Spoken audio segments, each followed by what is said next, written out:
everybody? This is James. As promised, I'm giving a little update on the elevator. If you've been reading the blog, you know that I mentioned that I got it working last night. So this video is going to show you how I did it. Here we are inside the building.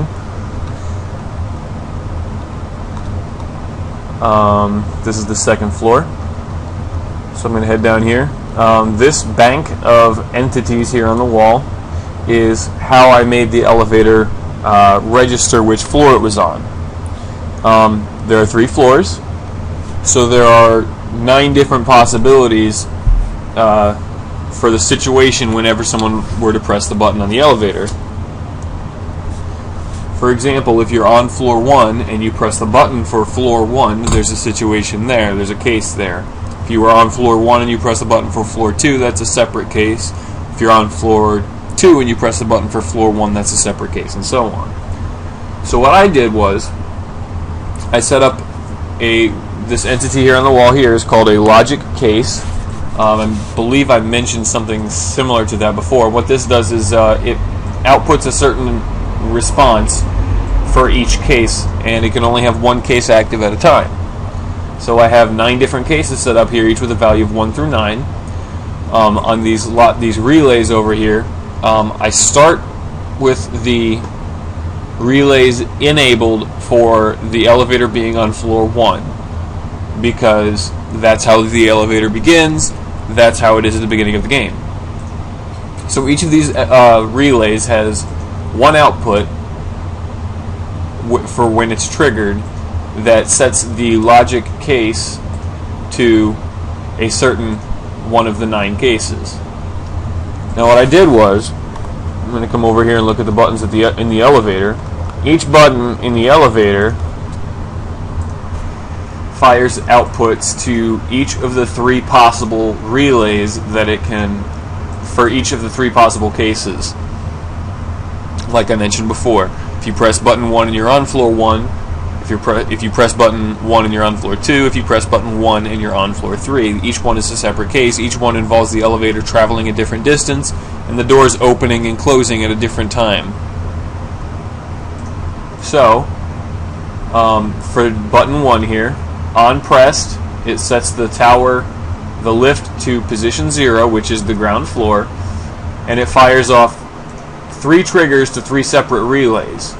Only one of those relays is active at any given time. Same for button 2. Each of these sends the lift to floor 2, but each one of these sends the lift to floor 2 from a different origin. So each of these 3 relays fires off at the same time, and the same for button 3. The thing is, the trick that I used to get it to work to respond only to the correct case is that those relays are enabled and disabled when they trigger, or 100th of a second after they trigger. When relay 8 is triggered, it sends a relay, or it sends the value to the logic case of 8. Case 8 is all sorted here, and there's a number of different things that happen on case 8. So on case 8, the tower door opens, and the tower and the lift doors both open. That's case 8 is for when the elevator is already on the proper floor.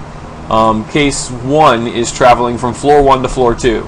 So all of these things happen, everything from the top down to this one here, happen when you are on floor 1 and you press button 2. The door closes, the lift door closes with no delay.